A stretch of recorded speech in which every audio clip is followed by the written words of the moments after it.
Assalamualaikum warahmatullahi wabarakatuh. Perkenalkan, nama saya Novia Juzairama, NIM 1803111100105.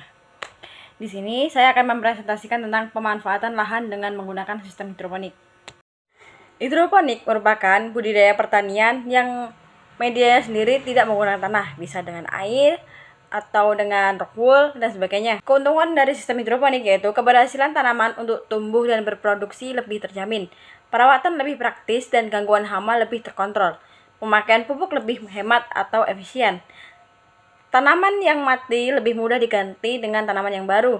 Tidak membutuhkan banyak tenaga kasar karena metode kerja lebih hemat dan memiliki standarisasi. Tanaman dapat tumbuh lebih pesat dan dengan keadaan yang tidak kotor dan rusak. Hasil produksi lebih kontinu dan lebih tinggi dibanding dengan penanaman di tanah. Harga jual hidroponik lebih tinggi dari produk non-hidroponik. Beberapa jenis tanaman dapat dibudidayakan di luar musim. Tidak ada resiko kebanjiran, erosi, kekeringan, dan ketergantungan dengan kondisi alami. Tanaman hidroponik dapat dilakukan pada lahan terbatas seperti di atap, di garasi, dan sebagainya. Kelemahan dari sistem hidroponik yaitu investasi awal yang mahal, memerlukan keterampilan khusus untuk menimbang dan meramu bahan kimia. Ketersediaan dan pemeliharaan perangkat hidroponik agak sulit. Sistem hidroponik yang pertama, memberikan bahan makanan dalam larutan mineral atau nutrisi yang diperlukan tanaman dengan cara siram atau diteteskan. Yang kedua, melalui teknik ini dapat dipelihara lebih banyak tanaman dalam satuan ruang yang lebih sempit. Sistem dari tanaman hidroponik ini harus bebas pestisida sehingga tidak ada serangan hama dan penyakit. Aeroponik adalah modifikasi hidroponik terbaru. Tanaman diletakkan di atas styrofoam hingga akarnya menggantung. Pembuatan media hidroponik. Yang pertama, hal pertama kali dilakukan sebelum membuat bak-bak yang akan dijadikannya sebagai media tanam sayuran, maka terlebih dahulu dilakukan pembersihan lahan untuk lokasi penempatan bak. Media hidroponik ini dapat juga menggunakan bak-bak atau pipa keras. Yang kedua,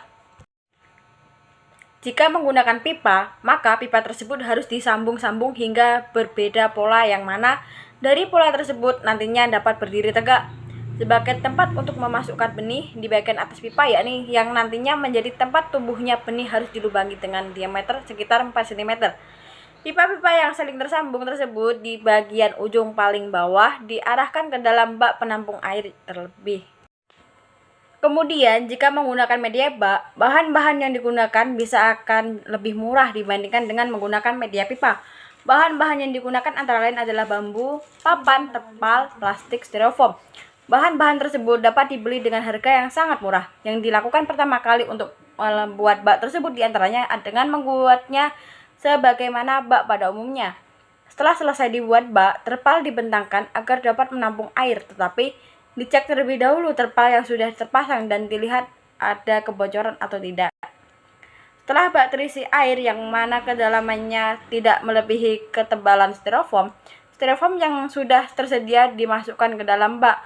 Sebelum bak harus dilubangi terlebih dahulu dengan ukuran diameter sekitar 4 cm. Lubang-lubang tersebut berguna sebagai tempat untuk meletakkan benih sayuran atau buah yang akan ditanam. Pada dasarnya, styrofoam berfungsi sebagai pengganti media tanah.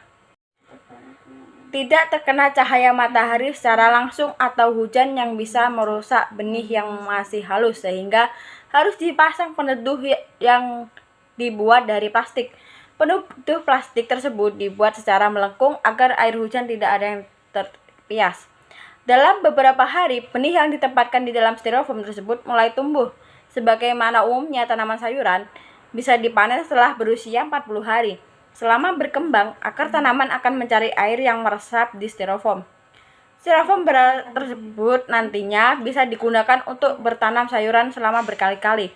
Hal tersebut merupakan kelebihan dari bertanam dengan konsep hidroponik, yang mana media tanam dapat digunakan berulang kali tanpa harus mengganti medianya. Cukup dengan menggantikan air dan membersihkan styrofoam yang kemudian didiamkan beberapa hari. Kemudian dapat digunakan lagi untuk meletakkan benih di media styrofoam tersebut dapat digunakan selama 1,5 tahun. Tata cara penanaman. Yang pertama, pembibitan. Pilihlah bibit yang berkualitas supaya mutu atau sayur yang dihasilkan cukup optimal. Yang kedua, penyemaian. Sistem hidroponik bisa menggunakan bak dari kayu atau plastik. Bak tersebut berisi campuran pasir yang sudah diayak halus, sekam bakar, kompos, dan pupuk kandang dengan perbandingan 1:1:1:1. Semua bahan tersebut dicampur rata dan dimasukkan ke dalam bak dengan ketinggian sekitar 7 cm. Masukkan biji tanaman dengan jarak 1 kali 1,5 cm. Tutup dengan tisu atau karung atau kain yang telah dibasahi supaya kondisi tetap lembab. Kemudian, dilakukan penyiraman hanya pada saat media tanam mulai kelihatan kering. Setelah itu, buka penutup setelah biji berbuah menjadi kecambah. Kemudian, pindahkan ke tempat penanaman yang lebih besar bila pipa bibit telah tumbuh minimal 2 lembar daun. Persiapan media tanam. Syarat media tanam untuk hidroponik adalah mampu menyerap dan mengantarkan air, tidak mudah busuk, tidak mempengaruhi pH, steril, dan lain-lain. Media tanam yang bias digunakan dapat berupa gambut, sabut kelapa, sekam bakar, rock wool, atau serabut bebatuan. Kemudian isi kantung plastik, polybag, pot plastik, atau bantalan plastik dengan media tanam yang sudah disiapkan. Pembuatan greenhouse. Bercocok tanam secara hidroponik mutlak membutuhkan greenhouse. Greenhouse biasa dibuat dari rangka besi, rangka bambu, atau rangka kayu. Greenhouse ini biasa digunakan untuk menyimpan tanaman pada saat tahap persemaian ataupun pada saat sudah dipindah ke media tanam yang lebih besar. Pupuk. Media tanam pada sistem hidroponik hanya berfungsi sebagai pegangan akar dan perantara larutan nutrisi. Untuk mencukupi kebutuhan unsur hara makro dan mikro, perlu pemupukan dalam bentuk larutan yang disiramkan ke media tanam. Kebutuhan pupuk pada sistem hidroponik sama dengan kebutuhan pupuk pada penanaman sistem konvensional. Perawatan tanaman. Perawatan pada sistem hidroponik pada dasarnya tidak berbeda jauh dengan perawatan pada penanaman sistem konvensional, seperti pemangkasan, pembersihan gulma, penyemprotan pupuk dan daun, serta lain-lain. Mungkin itu saja yang dapat saya sampaikan. Jika ada pertanyaan bisa komen di bawah. Terima kasih.